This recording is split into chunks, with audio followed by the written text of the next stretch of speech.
ನಮಸ್ಕಾರ ಎಲ್ಲರಿಗೂ. ಮಸೂರು ಬೇಳೆ ಕೇವಲ ರುಚಿಕರವಾಗಿರುವುದಲ್ಲ, ಆರೋಗ್ಯಕ್ಕೂ ಕೂಡ ತುಂಬ ಒಳ್ಳೆಯದು.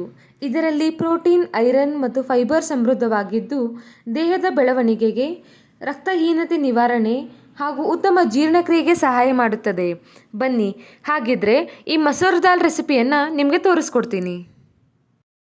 ಇಲ್ಲಿ ನಾನು 1 ಕಪ್ ಮಸೂರು ಬೇಳೆನ ತೊಗೊಂಡಿದ್ದೀನಿ. ಅದನ್ನು ವಾಶ್ ಮಾಡಿ ಇಟ್ಕೊಂಡಿದ್ದೀನಿ. ಅದಕ್ಕೆ ನಾನಿವಾಗ ಒಂದು ಅರ್ಧ ಈರುಳ್ಳಿನ ಸಣ್ಣದಾಗಿ ಕಟ್ ಮಾಡಿ ಇಟ್ಕೊಂಡಿದ್ದೀನಿ.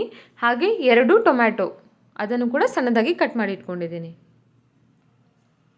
ಹಾಗೆ ಗ್ರೀನ್ ಚಿಲ್ಲಿ ನಿಮಗೆ ಖಾರಕ್ಕೆ ಅನುಗುಣವಾಗಿ ನೋಡಿಕೊಂಡು ಹಾಕ್ಕೊಳ್ಳಿ.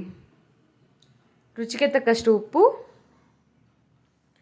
ಜೀರಿಗೆ 1/4 ಟೇಬಲ್ ಸ್ಪೂನ್, ಹಾಗೆ 1/4 ಟೇಬಲ್ ಸ್ಪೂನ್ ಅರಿಶಿನ ಪುಡಿ, ಮತ್ತು ನಾನಿಲ್ಲಿ ಒಂದು 3 ಎಸಳು ಬೆಳ್ಳುಳ್ಳಿಯನ್ನು ಹಾಕ್ಕೊಂಡಿದ್ದೀನಿ ಸಣ್ಣದಾಗಿ ಕಟ್ ಮಾಡಿ. ನೀರು ಸ್ವಲ್ಪ ಹಾಕ್ಕೊಳ್ಳಿ, ಇಲ್ಲಾಂದರೆ ಉಕ್ಕಿ ಬರುತ್ತೆ. ಅದಕ್ಕೆ ನಾನಿವಾಗ 1 ಟೇಬಲ್ ಸ್ಪೂನ್ ಕುಕ್ಕಿಂಗ್ ಆಯಿಲ್ನ ಹಾಕ್ಕೊಂಡಿದ್ದೀನಿ. ಇದರಿಂದ ಬೇಗನೆ ಬೇಳೆ ಮೃದುವಾಗಿ ಬೇಯುತ್ತದೆ ಮತ್ತು ನೊರೆ ಕಡಿಮೆ ಆಗುತ್ತದೆ ಮತ್ತು ಕುಕ್ಕರ್ನಲ್ಲಿ ಚೆನ್ನಾಗಿ ಬೇಯಲು ಸಹಾಯವಾಗುತ್ತದೆ. ಇವಾಗ ಕುಕ್ಕರ್ ಲಿಡ್ ಕ್ಲೋಸ್ ಮಾಡಿ 1-2 ವಿಸಿಲ್ ಅದನ್ನು ಕೂಗಿಸ್ಕೊಳ್ಳಿ. ಇವಾಗ ನೋಡಿ ಬೇಳೆ ಬೆಂದಿದೆ ಮತ್ತು ಅದು ಸ್ಮ್ಯಾಶ್ ಮಾಡೋ ಅಗತ್ಯ ಕೂಡ ಇಲ್ಲ. ಇವಾಗ ಒಂದು ಬಾಣಲೆ ತೊಗೊಂಡಿದ್ದೀನಿ. ಎಣ್ಣೆ ಕಾದ್ಮೇಲೆ 1/4 ಟೇಬಲ್ ಸ್ಪೂನ್ ಸಾಸಿವೆ ಹಾಗೆ ಜೀರಿಗೆನೂ ಕೂಡ ಹಾಕ್ಕೊಂಡಿದ್ದೀನಿ.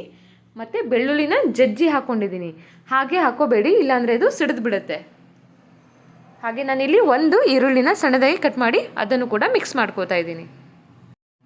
ಚೆನ್ನಾಗಿ ಫ್ರೈ ಮಾಡ್ಕೊಳ್ಳಿ. ಇವಾಗ ನಾನು ಕರಿಬೇವನ್ನು ಸೇರಿಸ್ಕೊಂಡಿದ್ದೀನಿ.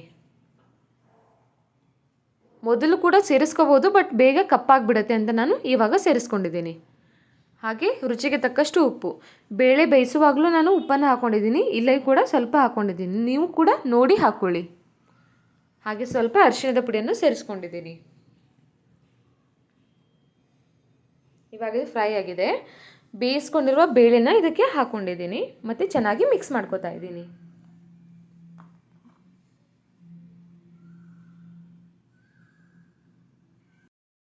ಇದು ಮಸೂರು ದಾಲ್ ಸಾಂಬಾರ್ ಇವಾಗ ಗಟ್ಟಿಯಾಗಿದೆ. ನೀರನ್ನು ನೀವು ನೋಡ್ಕೊಂಡು ಬೇರಿಸ್ಕೊಳ್ಳಿ. ಇದು ಕುದಿಯುವಾಗ ಲಾಸ್ಟಿಗೆ ಕೊತ್ತಂಬರಿ ಹಾಕಿದರೆ ಮಸೂರು ದಾಲ್ ಸಾಂಬಾರ್ ರೆಡಿ ಆಗುತ್ತದೆ.